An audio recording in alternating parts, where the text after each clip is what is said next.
بسمل کی سٹوری میں آیا ہے بہت ہی ٹوسٹ، کیونکہ ان کو پتہ چل چکا ہوتا ہے کہ اب معصومہ کی بیٹی پیدا ہو گئی ہے۔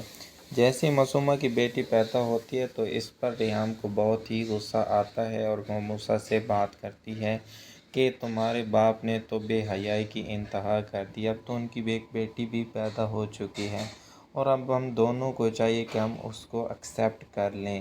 تو اس پر موسیٰ کہتا ہے کہ میں اس کو کبھی بھی ایکسیپٹ نہیں کروں گا۔ تو موسیٰ کہتا ہے کہ میں فارن کنٹری اپنی بیوی کے ساتھ چلا جاؤں گا، مجھے اپنے باپ کا سامنا نہیں کرنا کیونکہ وہ ایک اچھا انسان نہیں ہے۔ تو اس پر ریحام کہتی ہے کہ نہیں بیٹا، کچھ نہیں ہوتا، آخر وہ تمہارا باپ ہے۔ تو اس پر موسیٰ کہتا ہے کہ میری دوسری ماں کے تعلقات تو ابھی تک اپنے پرانے کلاس فیلو سے ہیں اور ان کی آپس میں بات چیت بھی ہوتی ہے اور وہ اس قدر چیپ کریکٹر اور گھٹیا لڑکی ہے۔ تو ریحام کہتی ہے کہ بس اب اس بات کو چھوڑو، اگر وہ تمہارے باپ کو اچھی لگتی ہے تو ہم اس پر کیا کر سکتے ہیں۔ تو اس پر موسیٰ کہتا ہے کہ بس مجھے تو نفرت ہو گئی ہے اپنے باپ سے۔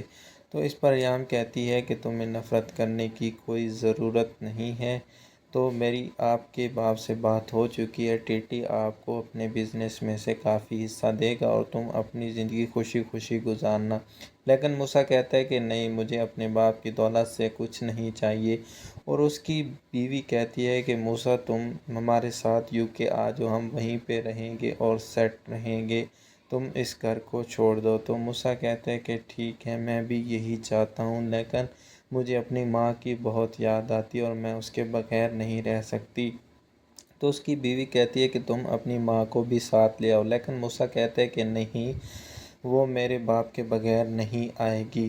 تو اس پر اس کی بیوی کہتی ہے کہ تمہارے باپ نے اس کے لیے کیا رکھا ہے وہاں پر، اب تو اس نے دوسری شادی بھی کر لی ہے، تو اس بات کو چھوڑو۔ تو وہ کہتی ہے کہ نہیں، لیکن میں کوشش کروں گا کہ میں آ جاؤں گا۔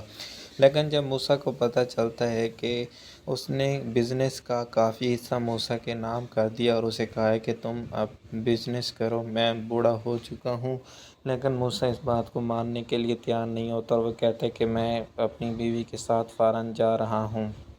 تو اس پر کہتا ہے ٹی کہ نہیں، تم کہیں نہیں جاؤ گے اور بزنس سنبھالو گے، اب میں نے مزید بزنس کا کوئی کام نہیں کرنا۔ تو اس پر ٹی کو دیکھ کر ریحام غصہ ہو جاتی ہے اور کہتی ہے کہ تم ہر وقت اپنی من مانیاں ہی کرتی ہو، اب بچہ جاتا ہے تو اسے جانے دو، میں یہاں پر ہوں تو ٹھیک ہے۔